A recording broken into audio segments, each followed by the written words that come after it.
I'm Jim Cuno, president of the J. Paul Getty Trust. Welcome to Art and Ideas, a podcast in which I speak to artists, conservators, authors, and scholars about their work. I think it was Time magazine who referred to him as having lived long enough to be cool twice. In this episode, I speak with architectural historian Neil Jackson about his recent book on the work of the modernist Los Angeles architect Pierre Koenig.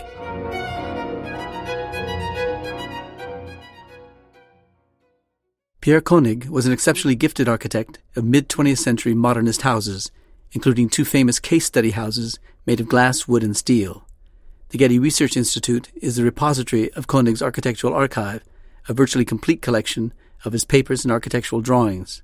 Recently, Getty Publications published Pierre Koenig, A View from the Archive, written by the notable architectural historian Neil Jackson. I recently sat down with Neil to talk about his book and the architecture and legacy of Pierre Koenig. Pierre Koenig was born in San Francisco in 1925, and his family moved to L.A. in 1939.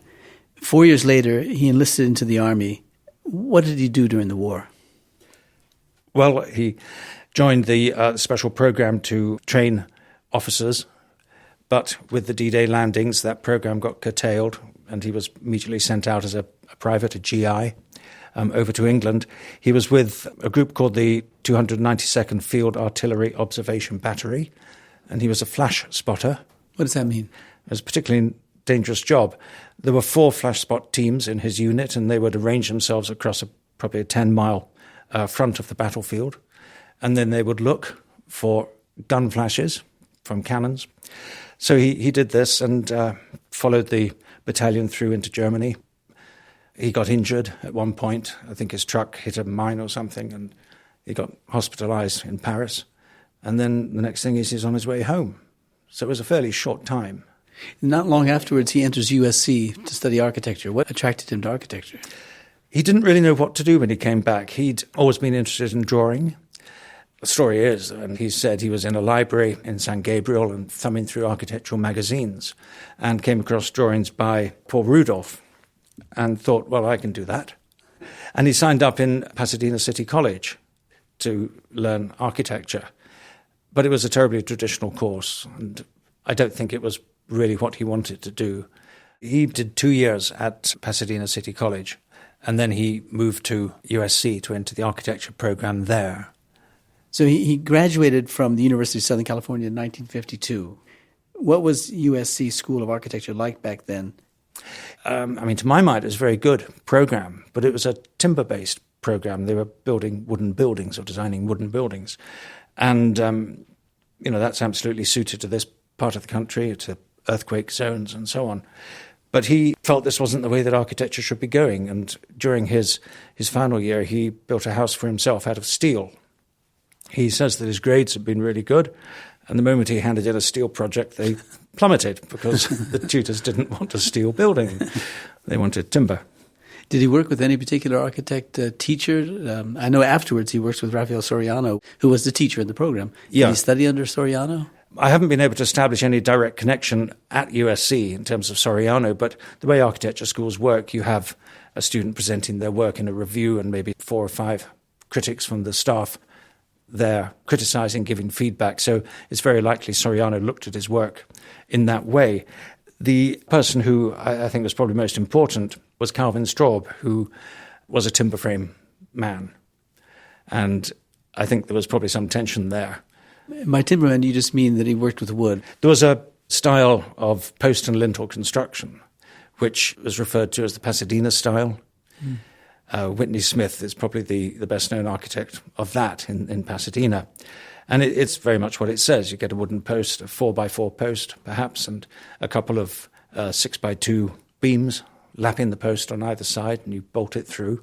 And it's a very simple, pragmatic, but very modern way of building. Yeah. You mentioned that he designed and built his own house, 1951, I think it was, the year before he started his last year as USC. I'm sort of struck by how he was drawn to his own house, because, of course, he needed a place to live, I suppose. But he quickly developed a specialty in doing houses. Was that something that USC was particularly interested in, or how did that happen that he got so drawn to houses and pretty much stayed with houses the rest of his career? I don't know enough about the USC program to say that they didn't teach the students to design those sorts of buildings, but a house is a very straightforward, at the same time, very difficult problem, and it's a very good learning vehicle. And Cove&Straw taught them house design. And there's one project here in the collection from that time that shows how he's working through the process of designing a timber house in the Pasadena style. During that time, in the late 1940s and 1950s, there was this project being run by the magazine Arts and Architecture called the Case Study House Program. And the intention was to have architects design what could be regarded as model homes for the post-war years. The editor, John Intenser, had recognized that there'd be a lot of people returning from the war, and with government support, they could use money either to further their education or to build themselves a new home. So here was an opportunity in the architectural world to offer a good standard of design, and the magazine went out to publicize that. So I think there was a lot of interest at that time in the house as an object, as a design solution. And then Pierre becomes very interested in the idea of mass-producing houses, like Henry Ford mass-produced cars. I guess the essence of a production home is that one has a kit of parts, and this is reproduced in various configurations. And he could just continue working in that vein, doing production homes or designing homes that could become models for production, for years and years. It was an endless pathway, and he chose to follow that. Yeah. There are other buildings he did, bigger buildings, but they're not particularly significant. It was really his house architecture that's important. Yeah. So he worked on Soriano's own case study house, 1950. He did his own house, 1951, which, while not a case study house, it looks like it was influenced by case study houses. And he did two case study houses himself, number 21 and number 22, the Bailey House in 57 and the Stahl House in 59. You've mentioned about the project itself. How did he get it signed on to the project? Well, he was invited by John Intenser, the editor. And, I was talking to Pierre, and he sort of takes on the persona of John Intenser, and he says, well, Pierre, when you have a good project, a good client, bring it to me and we'll make it a case study house. And that's how it happened. And this was Case Study House 21. The idea behind the Case Study House program is that architects would, in a sense, take their designs to the magazine, who would then promote them. And the magazine didn't commission these itself. They used them as a vehicle for promoting architecture and promoting architectural materials. So Pierre had worked with Soriano on the Case Study House for 1950. That's what it's called. It doesn't have a number. He'd done the perspective drawings, which were published in Arts and Architecture in the magazine. What is the basis of a case study house, other than a kit of parts? Well, it was something that offered a standard of living that I think the post-war generation would aspire towards. It tended to be fairly simple, tended to be fairly small, maybe 2-children family, that sort of thing. It needed to be something that could be fairly easily built. And in terms of the basic idea of the program, it needed to be something that could be reproduced in a variety of situations. So this, again, is, I think, something that really appealed to Pierre, the reproducibility of the house as a building type. How did somebody commission a case study house? In other words, so a man named Bailey wants a house. He goes to Koenig and asks him to design a house. Does he say, I want a case study house? Well, as far as Walter Bailey was concerned, he just wanted a house. And in 1955, Pierre started working on this house for him, but it was too big, and the project got shelved. Got shelved because it was too expensive? Yes, it was too expensive. Yeah.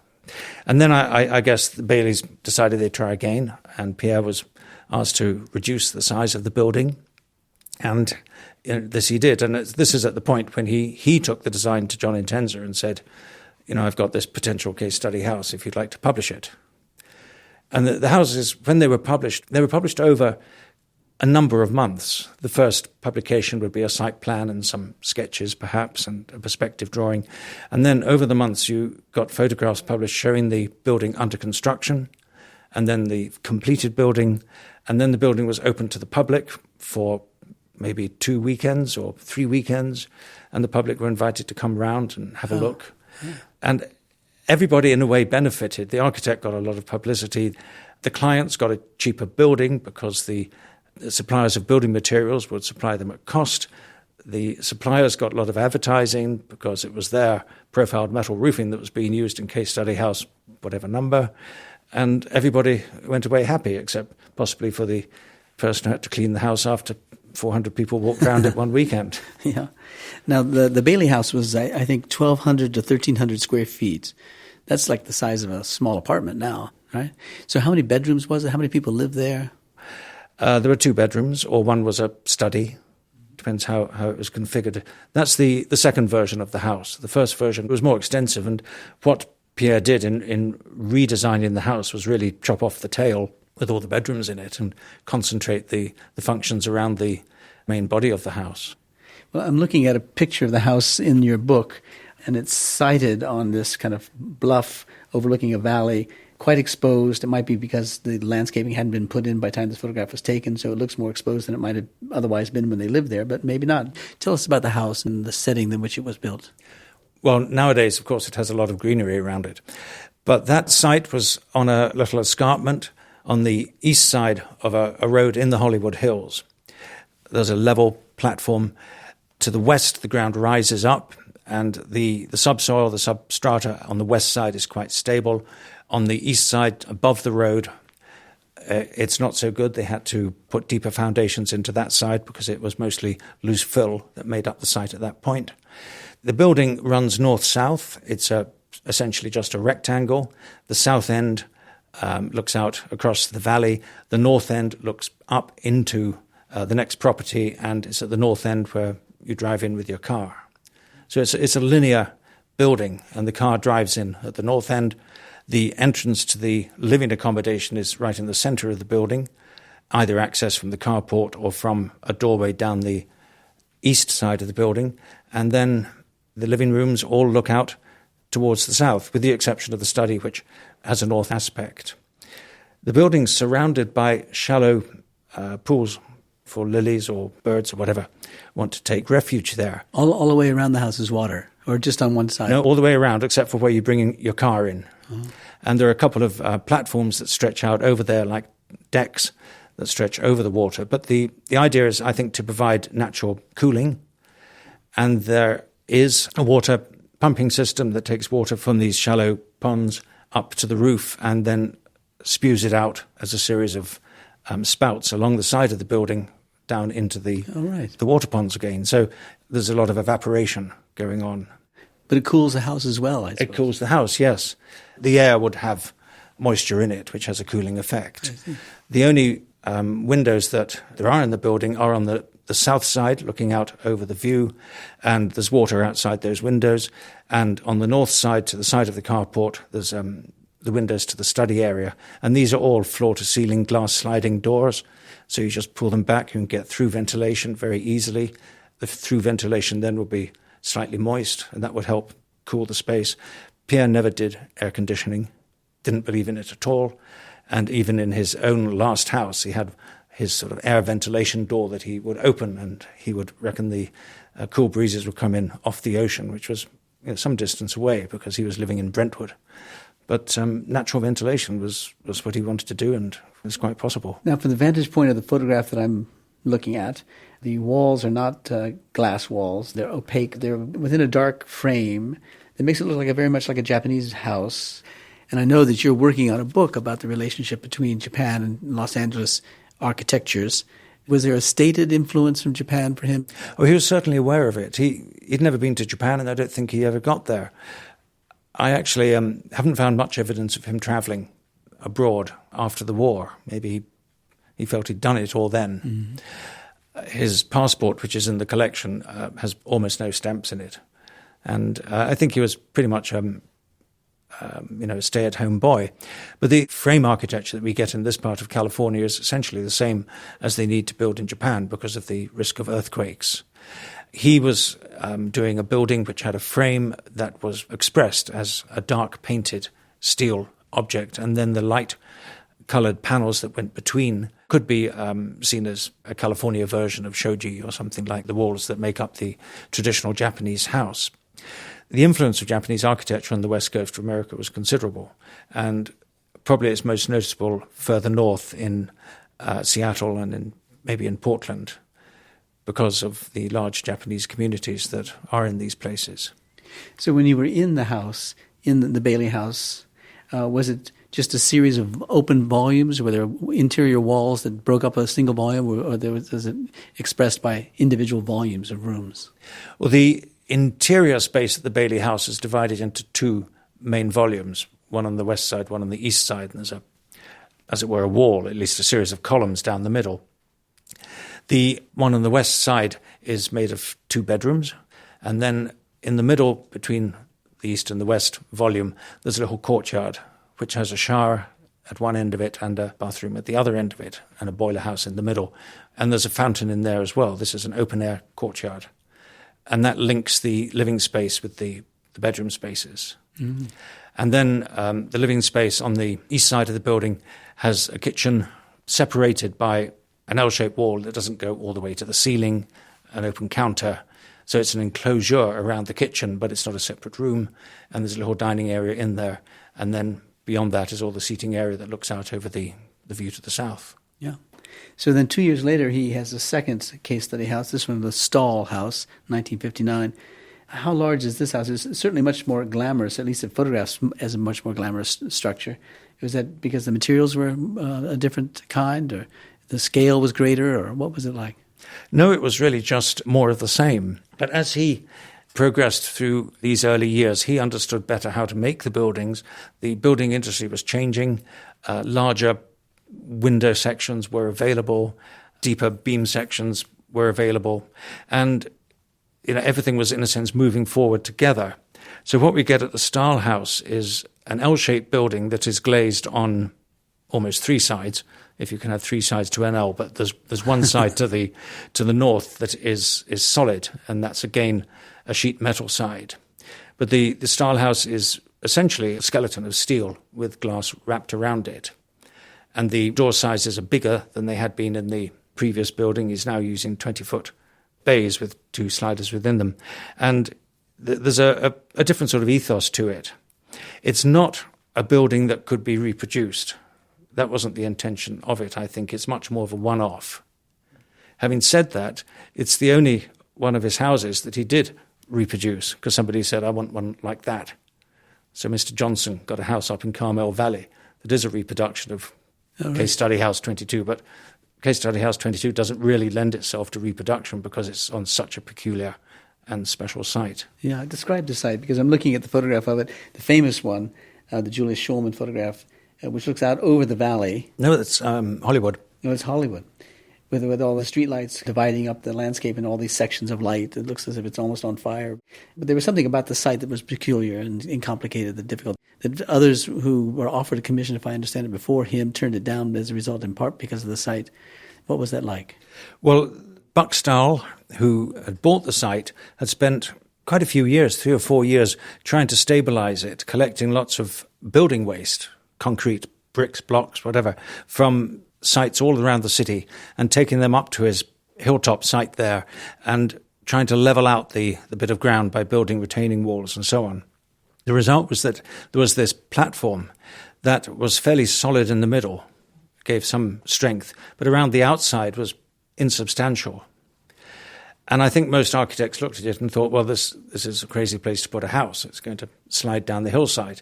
The Chateau Marmont is straight down below to end up in their backyard. So Pierre said, well, yes, we could have a go. This is where it becomes more contentious. There was a photograph of a model that Buck Stahl had made, which shows essentially the same configuration of plan that Pierre decided to use. Yet it's a very different type of building, and it's not so much an L, but it's more of a U, which wraps around the same part of the site. And to that I would say that even if it was Buck Stahl's idea to put the house there, it was only Pierre who could really realize it and achieve it. So he put the house round the extremity of the site on what was the insubstantial ground and put deep, deep foundations into the earth. And the bit of ground in the middle, which was solid, was where he put the swimming pool, because you don't want that going down the hillside either. Yeah, no. The walls are, for half of the house, if not more than half of the house, are glass sheets. They've got an overhang of the roof that is substantial, I suppose, to keep the light from coming into the house directly. How was it cooled with so much glass? You open the windows. Slide them open. Slide them open, yeah. And you get the wind going through. The house, as I've said, is set around an L shape around the swimming pool, so there's evaporation. It's the same process as in Case Study House 21. The swimming pool is on the west side. The house is on the north and the east of the pool. The overhanging roof is on the west side, so when the setting sun is low in the sky, the roof provides shelter and the sun doesn't penetrate so far into the building. And one can open the sliders and the evaporated water will fill the air and pass through the room. The roof on the east side has got a very shallow overhang, but then you're not trying to stop the east sun coming into the building because you need that to warm up in the morning. What you don't want is the west sun. And the building is designed very much along that principle. Yeah. Now, the sites, as you pointed out, were particularly of interest to him, not only because of the challenge they faced, but because they offered this kind of view. How important is the site to our experience of the house, to our memory of the house, our regard for its beauty, and how much of that is to be credited to the photographer, Julius Shulman, whom I already mentioned? Well, Julius was a very good photographer, and I think his black and white pictures are excellent. He could turn something that was unremarkable into something that looked fairly remarkable. The very famous photograph of two young women sitting in Case Study House 22, the nighttime shot with the street lights of Hollywood reaching out below, is actually a complete artificial construct. It wasn't like that. What do you mean? The house wasn't finished. It was full of building dust. The furniture was all borrowed for the event. The planting in the foreground was being held in place by metal clamps. And there was a bit of furniture right in the foreground, a chaise longue that was hiding the raw concrete base of the building that was showing up rather well. The two young women were not in the picture to begin with. There was something like a 7-minute exposure to get the lights of the city and everything to come up on the film. And then the two women went in their white dresses, and Julius Shulman popped the flash gun bulb, and the two women were then recorded in the house. But if you look carefully at the picture, you'll see that the street lights of Hollywood go straight through their bodies because that was already on the celluloid. And there's another photograph showing a man looking out over the landscape. His back is to the camera. He's also in a white jacket, which I am sure is for the same reason, so he would catch the bright light of the flashbulb. He incidentally worked for the furniture company and wasn't allowed to show his face. He was not contracted to be in the photograph. But was Shulman his preferred photographer for his career? Not always. I think there's quite a lot of Shulman work, but he used other photographers as well. There was a degree of tension that developed because Pierre felt, and I think rightly so, that his house had become famous, but not because of him, but because somebody had taken a photograph of it. Yeah. And every time the photograph was reproduced, he didn't actually get anything for it. And Julius did. And he became a little bit sore about that. Yeah. Now, you call his basic plan for his houses the pavilion plan, and you credit Mies van der Rohe's Farnsworth House in 1951 as a common source for Koenig's use of the pavilion plan. Describe to us what the pavilion plan is, and how did he know of the Farnsworth House? Well, the Farnsworth House was published. There was an exhibition at the Museum of Modern Art in New York. There was a book by Philip Johnson on Mies.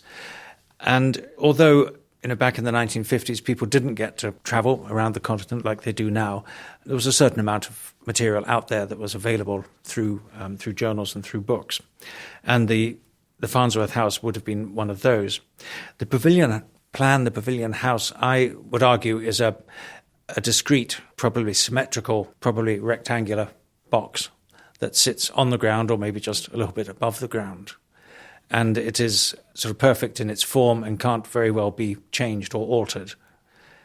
And this is why some of Koenig's buildings certainly fit into that category. They might have an axis of symmetry down the middle with a bedroom on either side at one end and the kitchen at the other end and the living room in the middle. It's a fairly standard plan once one has mastered it. And other architects, such as Craig Elwood, were using this as well. Yeah. There were examples of houses he might have been attracted to in Los Angeles. Now, I know they're quite different, like the Schindler House, let's say, or even some of the Neutscher houses. But what was he looking at? What was he seeing in Los Angeles that may have been of interest to him? I think again, this comes back to what he learned at USC. It was the post and beam construction. What he was doing with steel was essentially a post and beam construction process, although because the steel beam is much stronger than the timber beam, he could really expand the distances and stretch the building. So that process of assembling was, I think, what was guiding him, really. Schindler didn't work that way. Schindler's houses are pretty idiosyncratic, and they're very odd shapes sometimes. Neutsch's houses were, I think, very European in their way mostly. And again, that wasn't what Pierre was doing. He had this, almost, as you mentioned earlier, this sort of Japanese approach to building, the simple frame. And he would extend his buildings. The house on Mandeville Canyon, which was built as a speculative development, became a private house and then got extended about 3 or 4 times. And the current owners have extended it twice by building a new house on top, using Pierre to do this. So one building with its own frame sits on top of the other building with its own frame. Yeah. And it is a type of architecture which I think the steel frame allows. And I guess this is what he was really looking at, how one can make an architecture that is material-based as opposed to style-based or other things. I'm sort of inclined by nature to think about influences and connections between one building and another, one architect and another. And it's clear that Neutra and Schindler are different.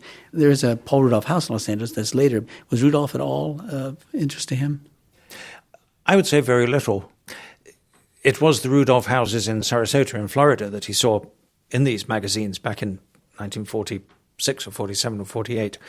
And that was where the influence was, and the realization that he could draw houses like this with a bit of work, but he could do it.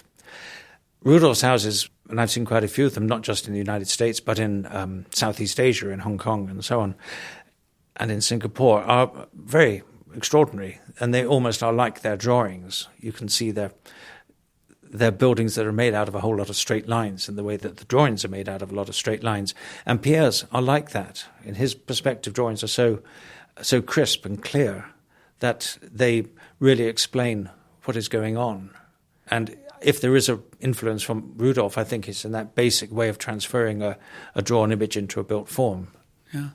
So I'll contradict myself here and say that by looking at his houses, that is, at Koenig's houses, they look as if they were born fully developed. And for the rest of his career, they got more refined, depending on the person who wanted the house built. But he seemed to have emerged as the architect he was for the rest of his life. That's very true. And that's a real problem. One's got to keep developing if one's going to stay at the forefront. And, he hit the big time very, very early on and didn't develop much beyond that. So much so by the 1980s, he was pretty much forgotten. He was working as a professor at USC, so, he had a salary. But it must have been pretty galling not to be recognized by any other architects, young lads, young women. Like, who's this Pierre Koenig? We didn't know about him. Was that true of his generation or more particularly true of him? I think true of him when Fred Reby, who bought the Johnson house in about 1995, when Fred Reby eventually tracked down Pierre and said, you Pierre Koenig. Pierre's response was, everybody thinks I'm dead. And he came back and restored that house and did a remarkable job on it. Yeah. Well, in 1989, there's an exhibition at MoCA, Museum of Contemporary Art, Los Angeles, called Blueprints for Modern Living, History and Legacy of the Case Study Houses. That had some big effect on his career in a sense of recognition. We were just talking about how he seemed not to have been recognized, eclipsed by a younger generation. But this exhibition changed the course for a little bit at least. Oh, absolutely. It gave him a second life. The exhibition had 2 of the case study houses built within the exhibition hall. And one was of a house that had never actually been built at all, so it only existed in drawings in Arts and Architecture magazine, and the other was Case Study House 22, and it was built to full scale, although not the whole of the house, but the living room and the pool, and one could get a good feel for it. And, there it was, raised up quite a way above the floor of the exhibition hall, and it caused quite a sensation. So his house that was not built for reproduction, ironically, was reproduced as the Johnson house and then reproduced again as itself inside this great big hall here in Los Angeles. And Pierre started to then become famous again. and he was given all sorts of awards, life service, all these sort of things, and invited to give lots of lectures. I think it was Time magazine who referred to him as having lived long enough to be cool twice. There was a house called the Schwartz House that is designed around 1990, built, I suppose, a couple of years after that. It's quite dramatic, and could explain why it's the source of its drama. I don't want to give it away. You tell us about it. Okay. The Schwartz House is on a narrow winding road that comes in from the PCH, just where Chautauqua comes down the hill to the coast. And although it's maybe half a mile inland, there's a lot of sea breeze that comes through. And remembering that Pierre didn't do air conditioning or anything like that, he wanted a house that could be naturally ventilated. So his solution was to build a large exposed steel frame lined up with the street that was at right angles to the coastline, and then put the house within the steel frame and turn it through 25 degrees or whatever to catch the winds that were coming up the whole canyon there. So this was a naturally cooled house. It does look slightly strange, I have to admit. I reviewed it for a British Architectural Journal soon after it was finished, and it's always sort of remained in my mind as being idiosyncratic. But it sits there, a white box within a big black steel frame over about 3 stories. And it worked. And then, of course, a neighbour comes and builds a large house just to the west of it and blocks the airflow coming up the canyon, which is a pity. Architecture by the mid-1990s, when this was designed, had gone off in all sorts of strange directions. And I can't help but think that he was a little bit conscious that another pavilion-type house really wouldn't make the grade. And I think he's trying to do something that's perhaps new or something that looks a little bit different. The interest in the late 80s, 1980s, was in deconstruction. Is there something of that in this building? A frame doing one thing, the building doing the other thing? I don't know. The client, Martin Schwartz, and his wife, Mel, were enormously supportive of Pierre. It was a really difficult job. Martin was, I think, quite involved, not quite as a site manager, but he had the checkbook and he had to try and keep things under control. And there were all sorts of problems, which are described in my book here.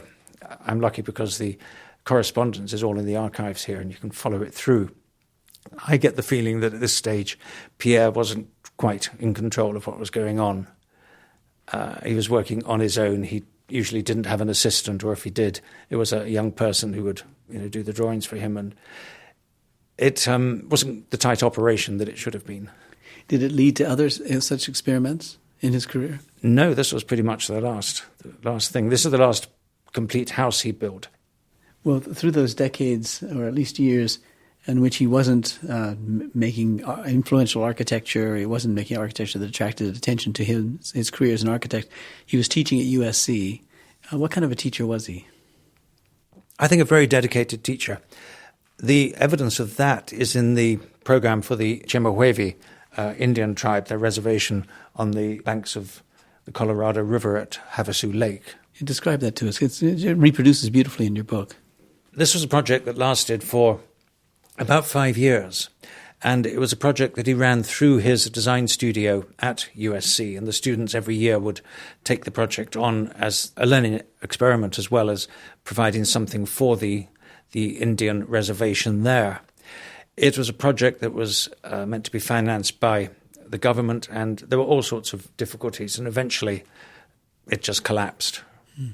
Pierre was not going to compromise on his ideas, and the government were not going to let his ideas go through. So it was a stalemate, and it was sort of very sad. But I think any architecture professor working in a school of architecture who can get his students that involved in a real-life program, not just one that lasts for 10 weeks, but one that lasts for 5 years, is quite an achievement. Mm. And he was, I think, very much appreciated. There's a lecture room now at USC, Pierre Koenig Lecture Hall. Yeah. So your book, Pierre Koenig, A View from the Archive, references the Getty's holdings of Koenig's work. How is it that you got to Koenig? Was it by way of working in the archive here, or had you known of Koenig's work before? Oh, no, I was very aware of Pierre, and I knew him, and I knew Gloria, his wife. I'd been a professor at Cal Poly Pomona here in Los Angeles from 1985 to 1990, and I'd got to know Pierre, I've got to know Craig Elwood, I've got to know Raphael Soriano, people who've been building steel houses, case study houses. And I did a small book on Pierre for Taschen in 2007, and then when the opportunity to become a guest scholar here at the Getty Conservation Institute came up, this was too good a thing to miss. And I had 3 wonderful months here, and the result of that initially was an article in the Getty Research Journal, and then this book contract came along, so it was an opportunity to continue working in this area. So your book draws from his archive. It's at the Getty Center. It's a large archive, huge number of things, 100 boxes of files of correspondence, documents, drawings, and photographs, and more than 250 flat files of drawings. How important is that archive, and for what reasons is it important? I think it's important because it is an almost complete set of work from an architect who was very single-minded in what he did and very conscientious about how he did it. There are gaps, there's a few teeth missing, but that happens with age. The design for the first Bailey house is something that Pierre actually forgot about. And I won't say I discovered it in there, but anyway, it was in there. It took me quite a while to work out what it was, because it looked like the Bailey house, but it wasn't the Bailey house. But it was this earlier version. He was very, very good at recording things. There's a lot of letters initially, and then they become faxes. And, there are lots of complete sets of material. The opportunity to look at a complete body of work like that is something that anyone interested in a type of architecture or a particular architect would really relish. And I think I was really fortunate in being able to use this collection to produce this book. The book is called A View from the Archive, and I use the word view in 2 senses, one as an aspect, what you might see, and the other as an opinion. And I do say in the book that this is my opinion, and other people can have their own opinions, and they can go through the same material and come out with presumably different conclusions. Though we might have an argument, of course. Yeah, well, it's a great book, beautifully designed, beautifully executed, filled with information and interpretation of Koenig's career. So congratulations. We're grateful that you gave us the chance to talk about the book on this podcast, but also gave the Getty the chance to publish the book. Well, thank you very much, Jim. It was a great thrill to do it.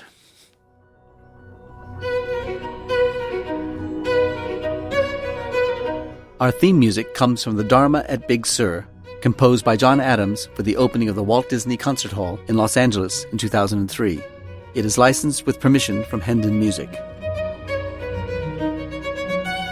Look for new episodes of Art and Ideas every other Wednesday. Subscribe on Apple Podcasts or Google Play Music. For photos, transcripts, and other resources, visit getty.edu/podcasts. Thanks for listening.